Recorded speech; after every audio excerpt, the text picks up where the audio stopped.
नमस्कार दोस्तों, आप सभी का एक बार फिर से स्वागत है हमारे चैनल दुर्गा भक्ति मार्ग में। आज मैं आप सभी को बताऊंगी मकर संक्रांति पर लिए जाने एक बहुत ही खास नियम के बारे में। आज मैं आप सभी को बताने वाली हूँ मकर संक्रांति पर चिड़िया चुग का नियम कैसे ले सकते हैं। इस नियम के लिए आपको बाजरा लेना है।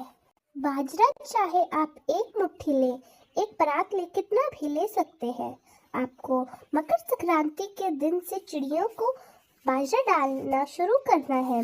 जैसे आप एक मुट्ठी बाजरा भी डाल सकते हैं, 2 मुट्ठी बाजरा या जितना चाहे आप उतना बाजरा डाल सकते हैं। आप अपने घर के बाहर कोई चबूतरा है उस पर डाल सकते हैं, चाहे तो छत पर डाल सकते हैं। यहाँ आपके घर में जहाँ भी चिड़िया आती है आपको वहाँ एक मुट्ठी बाजरा डालना है।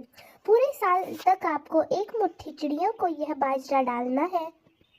आपको बाजरा इसलिए लेना है क्योंकि चिड़ियों को बाजरा चुगने में आसानी होती है। यदि आप चाहे तो कणक को दलवाकर यानी उसे पिसवा कर दलिया बनाकर भी डाल सकते हैं। अगर हम उसे पिसवा देंगे तो चिड़ियों को चुगने में आसानी होगी, लेकिन सबसे अच्छा तो बाजरा रहता है। तो आपको पूरे साल यह करना है और इसका उद्यापन भी साथ के साथ मैं आपको बता देती हूँ।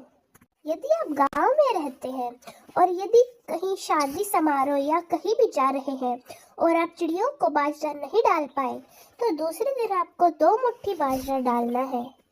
यदि आप 3 दिन नहीं डाल पाए तो आपको अगले दिन 3 मुट्ठी बाजरा डालना है। इसी तरह आपको एक भी दिन नहीं छोड़ना है। आपको 365 यानी पूरे साल आपको बाजरा डालना ही डालना है। इसके बाद बात करते हैं उद्यापन के बारे में।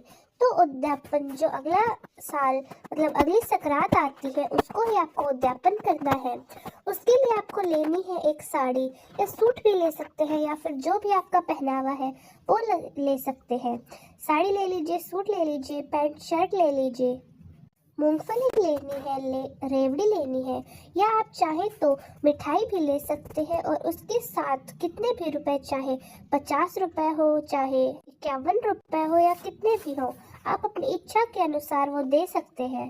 फिर आपको एक चांदी की चिड़िया बनवानी है। आपको वह चिड़िया किसी भी सुनार के पास 250-300 रुपए में मिल जाएगी। यह कोई ज़्यादा बड़ी कीमत नहीं है।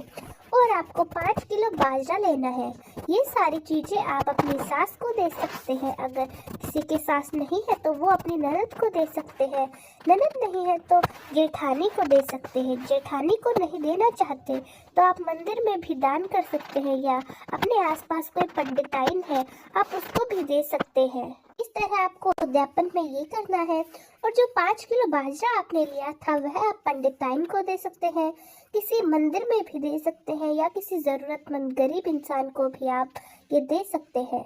तो आप एक संक्रांत को इस नियम को ले लीजिए, फिर अगली संक्रांत को इसका उद्यापन कर दीजिए। यह बहुत ही सरल विधि है जो मैंने आपको बताई है। तो इस तरह आपको चिड़िया चुग का नियम ले सकते हैं और इसका उद्यापन भी अगले साल ही कर सकते हैं। बहुत आसान है। इसको करने से आपको बहुत ही पुण्य प्राप्त होता है। मकर संक्रांति को दान पुण्य करने का बहुत महत्व है। इससे आपको बहुत अच्छा फल प्राप्त होगा, मोक्ष प्राप्त होगा। मकर संक्रांति के दिन दान करने से आपकी सभी इच्छाएं पूरी होंगी। तो दोस्तों, कैसी लगी आपको हमारी आज की जानकारी? कमेंट्स में ज़रूर बताएं। धन्यवाद।